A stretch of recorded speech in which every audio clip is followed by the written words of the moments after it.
The 3-1 comeback yesterday after the Pistons put on a very strong performance to beat the Magic in a Game 7. Cade Cunningham at 32 points. Tobias Harris also was great, had 30. Detroit will now head to the conference semis for the first time since 2008. As for their opponent, the Magic, we have breaking news moments ago from Shams Charania. The Magic have since now made it official that they have dismissed head coach Jamal Mosley. Mosley's tenure in Orlando finishes after 5 seasons, including 3 consecutive playoff runs from 2023 to 2026. Orlando had a first-round elimination for the 3rd straight time this past Sunday. Now, we had talked a little bit about this before the playoffs, but then the Magic went on a little bit of a run, and I think everyone was surprised by that. Any thoughts on the fact that the Magic have now dismissed Mosley after taking Detroit, the 1 seed, to a Game 7? To me, I think everything starts with Paolo Banchero as your lead guy. That relationship is critical. But also, I mean, look, this is the Orlando team. We've been talking for a while. We've been waiting for them to arrive, right? And I think there's still some pieces that they need. I think Billy Donovan's name, you'll start hearing his name a ton around this position. And whether that's right or wrong, that's up to the Orlando Magic to ultimately determine. But I did think this team kind of stalled out on where they were talent. I'm not sure Jalen Suggs makes the shots at the highest clip that you need him to make. I do wonder about who is that consistent number 2 that they need to bring to the table. B.I. was supposed to be that. Not sure he is that. And I think there are a lot of questions around it. But I think we all had higher expectations. I know as a basketball fan, with the talent they had, I expected more from Orlando. And it felt like they never really got over that hump. Stephen A. I'm a fan of Jamal Mosley. I like him a lot. And I'm really, really sad that he lost his job. What we have to acknowledge, however, is that the firing is justified. Even though I think he's a damn good coach, and I think he deserves another head coaching opportunity somewhere else. But the Magic underachieved. It's not that you lost the 7-game series. It's that you had a 3-1 lead and you lost the 7-game series. This is after, making the playoffs every year, but going home in the first round. That Game 6 performance, where you're on your home turf and you're up 24 and you score 19 points in the second half, you can't get anything going right. And the Detroit Pistons outscore you by about 38. It's unacceptable. Unacceptable. You knew when they lost Game 6, Jay, that if they lost Game 7, Jamal Mosley was going to lose his job. You just can't lose like that. I'm still shocked. There are moments matter, Shay and Jay. They really, really do. I'm shocked that Quinn Snyder still has his job in Atlanta. For them, the Knicks beat, not a surprise. But when you're down by 47 in a closeout game on your own home court in the first half, that reeks of everything wrong. Lack of preparation, lack of heart, lack of guts. Call it whatever you want. That is a basketball abomination. Him and his entire coaching staff should have walked out of the arena with pink slips. They should have been unemployed. Okay? Jamal Mosley, I would never speak about him that harshly because I think he's a good coach. And I think that obviously you find yourself rooting for him and what have you with Orlando because I'm a Paolo Banchero fan. Make no mistake about it. I think the brother's big time. I think this is yet another Game 7 where he had no help. And that's really what this came down to. But that Game 6, where you got Detroit, first of all, you had them up 3-1. You almost closed them out in Game 5. They squeaked it out. Game 6, you're up 24 on your home court, and you can't score? No. That cannot happen. That cannot happen. And that's what happened. And honestly speaking, even though this news had to come down because obviously the game was yesterday, I knew he was done Friday night when they lost that game in the second half. There's no way he was coming back from that. There's no way.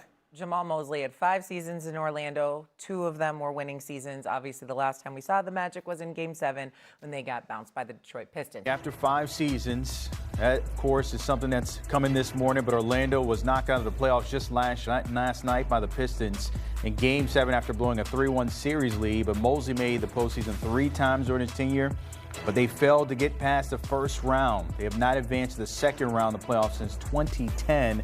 when it comes to Orlando and Mosley. And take a look at the numbers. In 2022, it was all about rebuilding and maybe becoming a top 8 team. Got close in 23, and then 24, it was their time with 47 wins. But the last 3 years, nothing but losses in the first round for Mosley and this Magic team.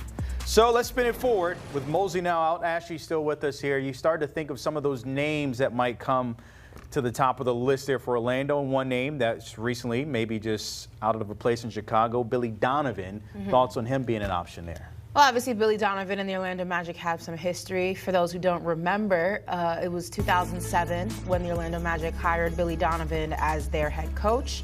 But just a day after his introductory presser, he gets cold feet and asked to be let out of his contract so he can return to the Florida Gators. But it clearly indicates that the Orlando Magic were once interested in Billy Donovan for a particular reason, and that interest may still reign to be true, right? I think, though, that if Billy Donovan is their lead candidate or somebody, he's already trending on Twitter, by the way, so that just goes to show how badly Orlando Magic fans want him and how much the media thinks he'd be a good fit. The team then will not go through any changes. And I say that because Billy Donovan has notoriously been anti-rebuild. The Orlando Magic, though, luckily for him, are not a rebuild team. They're a team that has all of the talent, maybe has to make some changes on the margins to get better in that half-court offense, get better shot making, get better defensively, but they don't have to be completely reconstructed. They're a team that has been struggling to get over the hump, and sometimes you just need the right coach to get you over the hump. Billy Donovan could be that guy. And Billy Donovan also is a guy who wants to be part of a team that is already ready to win. He's not the guy who wants to get down in the mud and get dirty and build a team from the ground up. He didn't want to do it in OKC. He didn't want to do it in Chicago. And Orlando, luckily for him, is not in that same predicament. So I would not be surprised if Billy Donovan is at the top of their list. I don't foresee him going back to college. I also don't foresee him being a top candidate for that Golden State Warriors job if Steve Kerr ends up leaving, which I don't think he will. So I think it's a safe bet that we could be looking at Billy Donovan at least being the most interesting candidate to the Orlando Magic. As the Orlando Magic fan up here, I'll say I'd be okay with Billy Donovan. There's a but here. But he is not who I would want to be my head coach. I have a lot of respect for him, and I don't want it to go south and then things not look so good for Orlando. You mentioned Steve Kerr, though, because this is going to be my pipe dream here. Oh, my God. Okay. Let's say that he decides to leave the Warriors. He's only 60 years old, so he has a lot of coaching left in him. This, to me, would be the perfect pairing. You could get a whole lot out of Paolo Banchero, put him in that point forward type role, and maximize the roster. Steve Kerr to the Orlando Magic. You say what, Ashley? Well, I don't need to say anything because Steve Kerr has already said it for me. He has verbatim said, and this was after the Golden State Warriors season came to an end, got to the podium and said, I will never coach anyone that is not named Steph Curry. So come on to Orlando, Steph. He's not coaching He likes Orlando. Paolo. He beat up on the Magic for all his career. Well, that would also require Steph Curry Steph to loves end his Orlando. career someplace that's not Golden State, which also is not going to happen. Look, I have been very vocal about this. I believe that if Steve Kerr wants to remain with the Golden State Warriors, as long as Steph Curry is there, he has a job and a place to do that. I do not see Steve Kerr leaving the Golden State Warriors to go coach the Orlando Magic and Paolo Banchero. This is not a knock to them. This is not a knock to Paolo. The man has verbatim said, I will never coach anybody that is not named Steph Curry. If he leaves, he is leaving to go fishing on a boat, not to coach another team. There's a lot of lakes in Orlando. I'm saying you can fish there. A lot of lakes. There's also lakes. Yes, lakes over West Coast, Bay That's what I'm Area. saying, the Bay Area. The city beautiful is the nickname of Orlando. There's a lot out there. Zach, I've been to Orlando. You've been to Orlando. Yeah. You've been to Orlando. What we're not going to do is hate on the Orlando- city of Orlando. What we're not going to do. Orlando's not Miami What Beach. we're not going to do is hate on Orlando. So What we're will saying not no do. Billy Donovan, no Steve Kerr. What about your old buddy, old pal? They used to coach of the Knicks there. Your boy Tom Thibodeau. I don't think Tom Thibodeau would be a fit for Orlando. He plays a very old school style of basketball that I don't see the Orlando Magic being able to adhere to. He's a guy who is not somebody who's very flexible in the way that he approaches basketball in terms of roster, in terms of minute distribution. He also plays a particular type of defense that I don't think the Orlando Magic are kind of created, at least not currently constructed, to adhere to. That wouldn't be a fit for me. I just don't see the correlation between the two. That starting five would just be ran into the ground, and you would kind of be in a situation with a team that's already injury prone. It just wouldn't be ideal to have a coach who really believes in running his starters and playing them maximum minutes in the regular season. You need a coach who's more creative in terms of minute distribution. The same names always seem to circulate. We'll throw out one that we've heard before, who coached there. 30 seconds on this one. Doc Rivers, back to Orlando. Ooh. Doc Rivers, the reason we never got Tim Duncan. I'll go back. Kids grew up in Orlando, Winter Park. Doc Rivers, Ashley. I don't have a comment. I don't.